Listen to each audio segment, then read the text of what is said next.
Hello students, today's session starts with the continuation concepts, data types.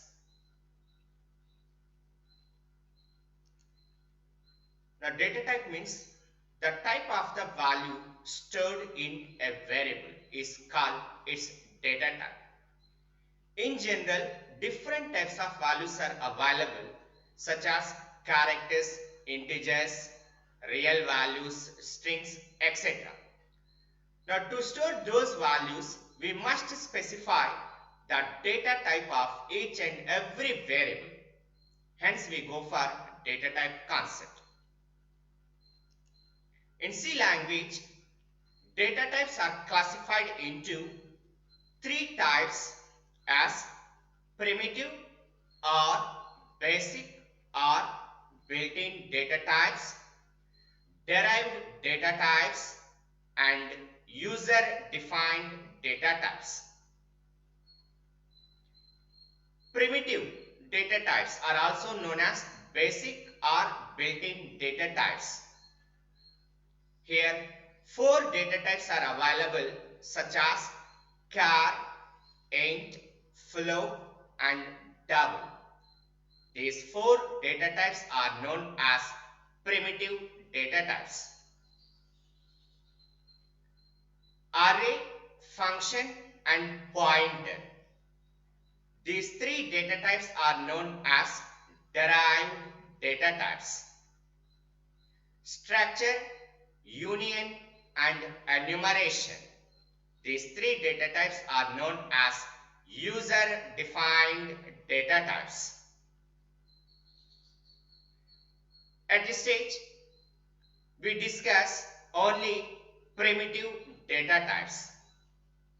Later, when we go for remaining chapters, here we cover array, function, pointer, structure, union, and enumeration. The first stage, primitive, which is also known as basic or built-in data types. Now C language supports four data types: char, int, float, and double, which are known as primitive data types.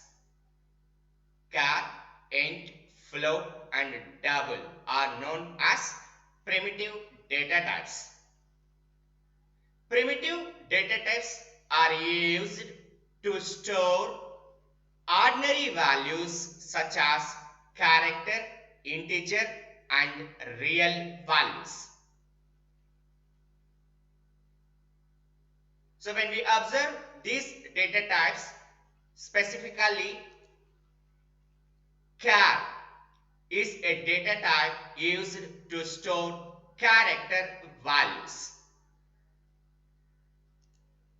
Int is a data type used to store integer values. Float is a data type used to store real values. Double data type is also used for storing real values. So these are basic data types. Remember, each and every data type, it must be in lowercase characters. These are keywords. In previous sessions, we have discussed keywords concept. 32 keywords are available. In those 32 keywords, these are four keywords: char, int, float, and double.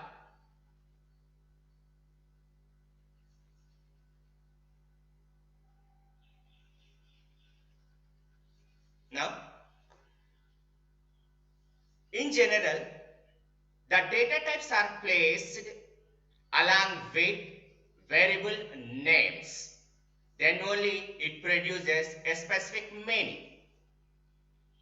The data type must be associated with variable name. When the data type is placed along with the variable name, then the type of the statement is referred as declaration statement. When those statement arises, now based on the data type, compiler reserves a specific amount of memory for each and every variable. So for each and every data type, the compiler reserves a specific amount of memory. Hence, we need the memory size of each and every data type. Now, this table shows the memory size of each and every data type. Here, the table consists 3 columns: data type, memory size in terms of bytes, and range value. Remember students, in examination point of view, sometimes they may be asked memory size in terms of base. Now you are familiar with this one. 1 byte is equivalent to 8 base. Hence you can simply add memory size in terms of base. Okay. Now first one, char. So char data type is used to store character values, right? Now for char data type, compiler reserves 1 byte memory. Here the range value is -128 to 127. Now here a small point. We specified the data type as char, but the range value is shown in terms of an integer values like -128 to 127. Why? Because whenever we define a character, actually the character value is not activated. Internally, compiler activates is ASCII value. Now this ASCII stands for American Standard Code for Information Interchange. Every time whenever we type a character, its ASCII value should be activated. So the ASCII values lies in between -128 to 127 is possible to store with the help of char data type. Now with char data type, some other combinations are also valid, like unsigned char and signed char. Now this unsigned and signed are keywords. They must be placed in lowercase. For unsigned char, compiler reserves 1 byte and its range value is 0 to 255. Signed char, 1 byte and its range is -128 to 127. Second one, int. Int data type is used to store integer values. For int data type, compiler allocates 2 bytes. Here the range value -32768 to 32767. Now other combinations, unsigned int, 2 bytes, range value 0 to 65535. Signed int, 2 bytes, range value -32768 to 32767. Now other combination, short. Now short is a keyword. Short int. For this, compiler reserves 2 bytes. Range value -32768 to 32767.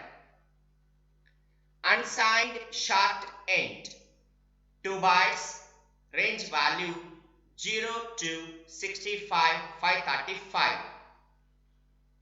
Signed short int, memory size 2 bytes, range value -32768 to 32767.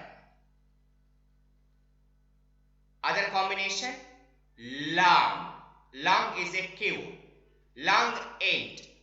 compiler allocates 4 bytes and its range value minus 21, 47, 48, 36, 48 to 21, 47, 48, 36, 47.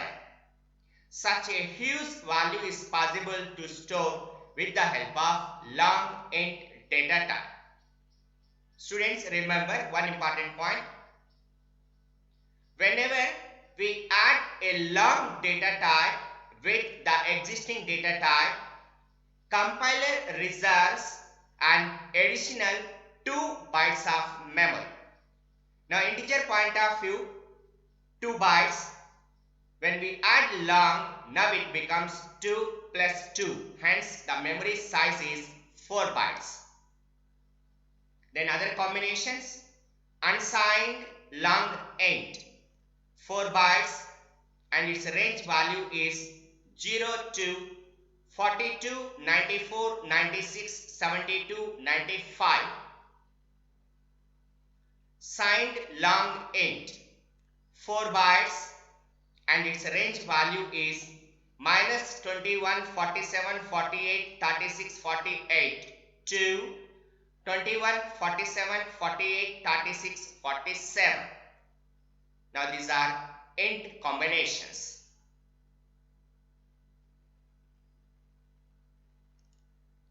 Float.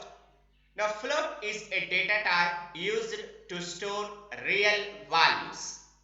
Here the memory size 4 bytes and its range value is 3.4e minus 38 to 3.4e plus 38.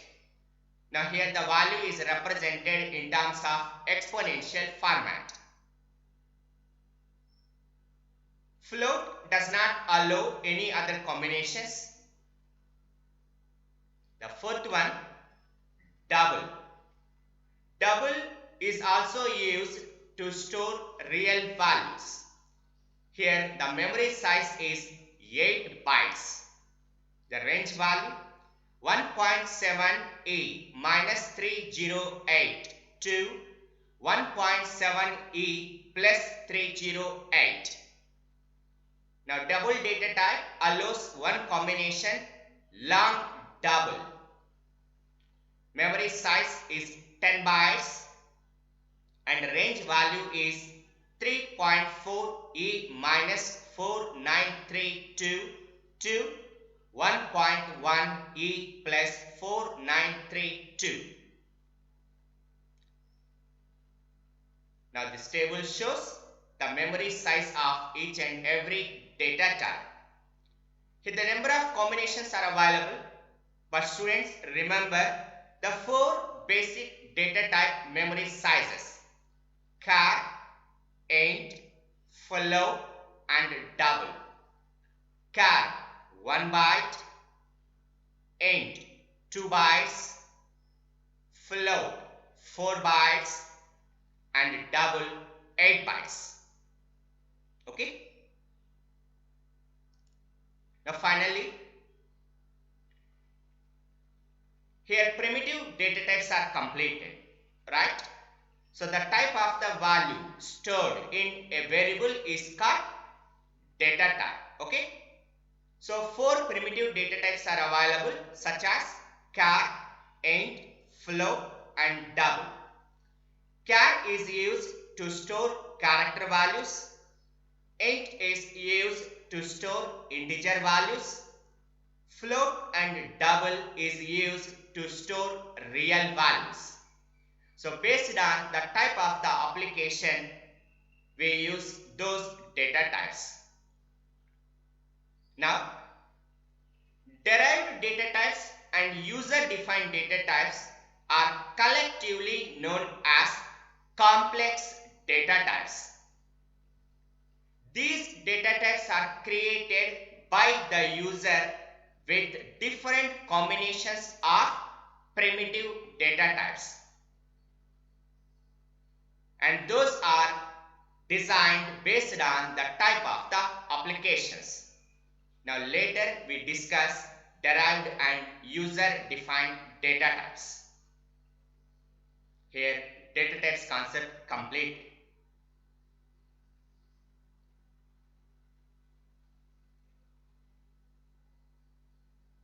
Now we discuss one more concept, another important one, variables. Now what is meant by a variable?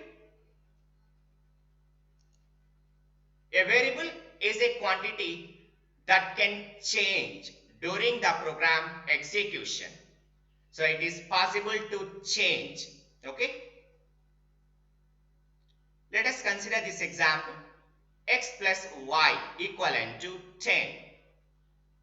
Here 10 is a constant value since it does not change.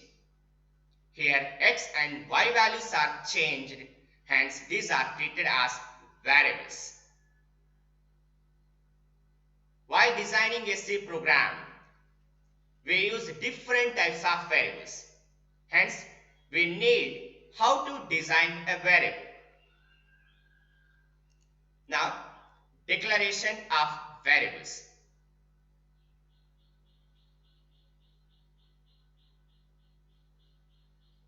When we use any variable, it must be declared before they are using in the program.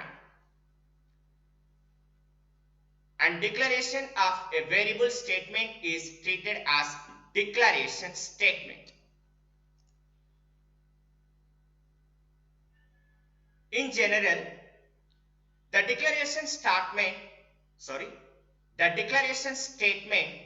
starts with the data type followed by name of the variable. It starts with data type followed by name of the variable.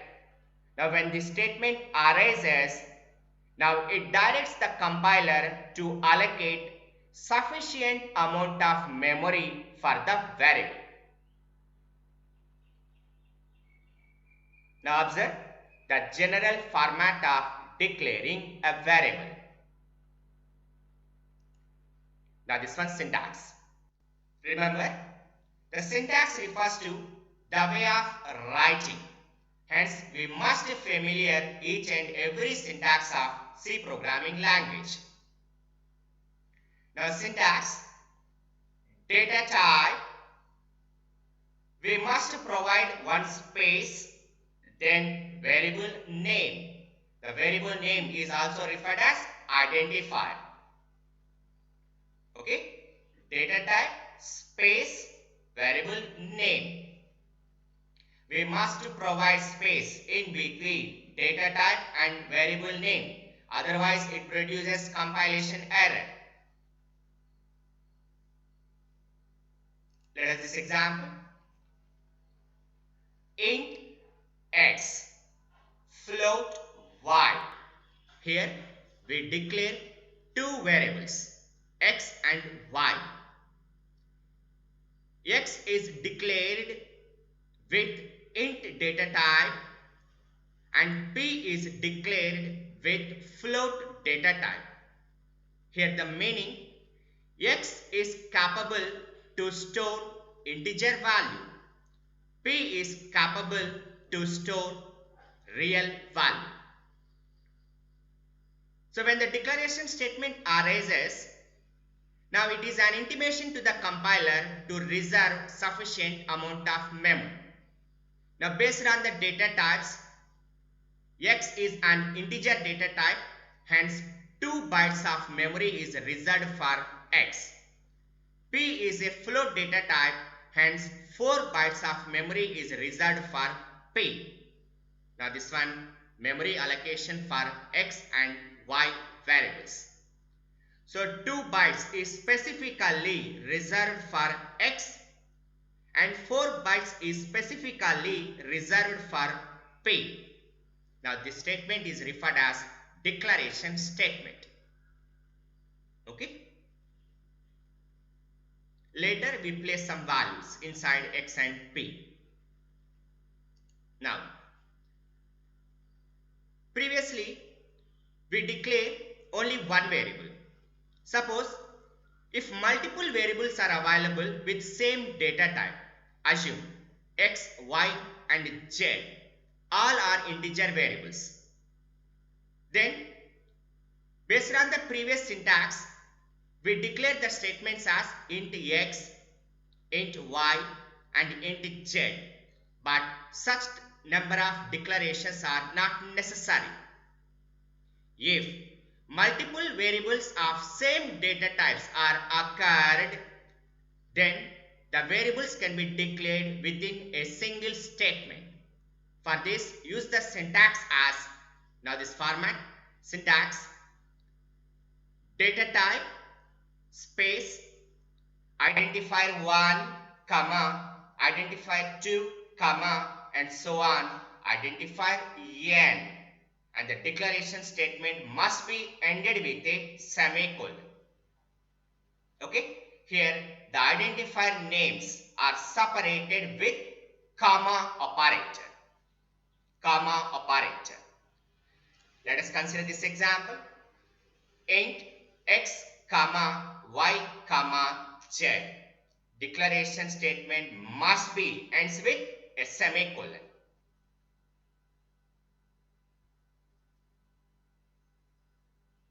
Okay. Now,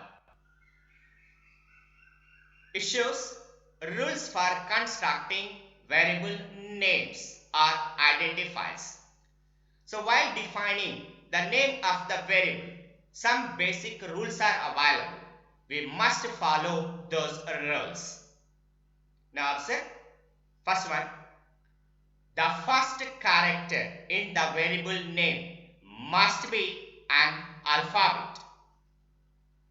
So C language supports the alphabets as capital A to capital Z, small a to small z. So the first character must be an alphabet. Second one, the variable name is any combination of 1 to 8 alphabets, digits or underscore symbol. So it may be any combination of 1 to 8 alphabets, digits or underscore symbol. But some compilers are also allowed more than 8 characters. So it could be up to 40 characters. But it is better to use simple names. Third one, comma, blank spaces are not allowed. No comma or blank spaces are allowed within a variable name. No special symbols other than underscore symbol can be used in a variable name. So special symbols are not allowed except underscore symbol.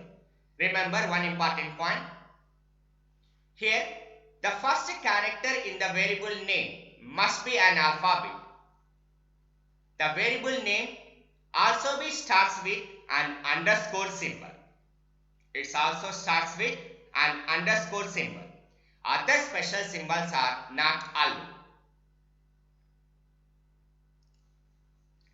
Keywords cannot use as variable names.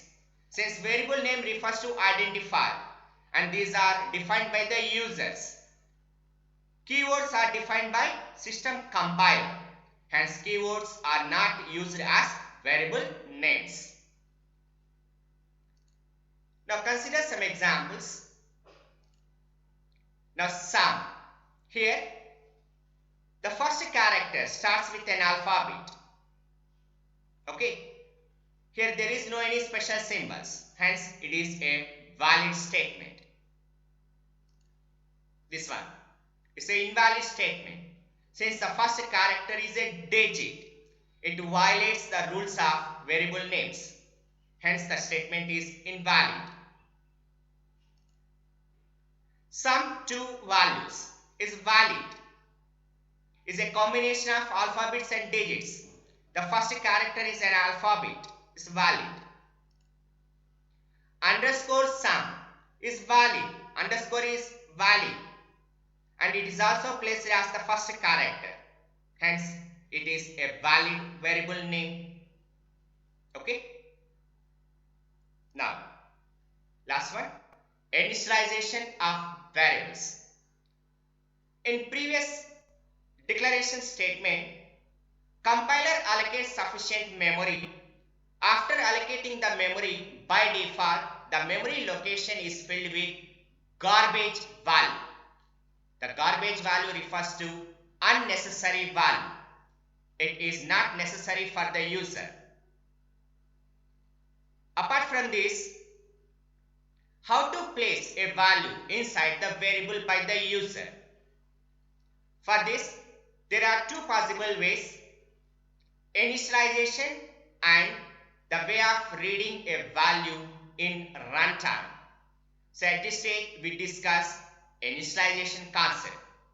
So initialization refers to the process of assigning a value to the variable at the time of its declaration is known as initialization. Here the value is assigned to the variable at the time of its declaration, right? Now this one syntax, the general format of initializing a variable. Syntax, data type variable name equivalent to value, and the statement must be ended with a semicolon. Listen, data type variable name, if we ends with a semicolon, now it is referred as declaration statement. Now before semicolon, first we start equivalent symbol. It refers to initialization concept. Equivalent to initialized value, then statement is ended with a semicolon. When this equivalent symbol is arises, here the internal meaning, the right hand side value is assigned to left hand side variable. Let us example, int x equivalent to 40. So x is an integer variable and this variable is initialized with the value 40.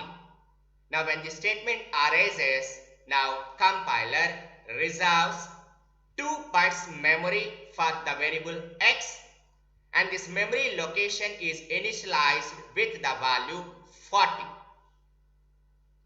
So this one, initialization of variables.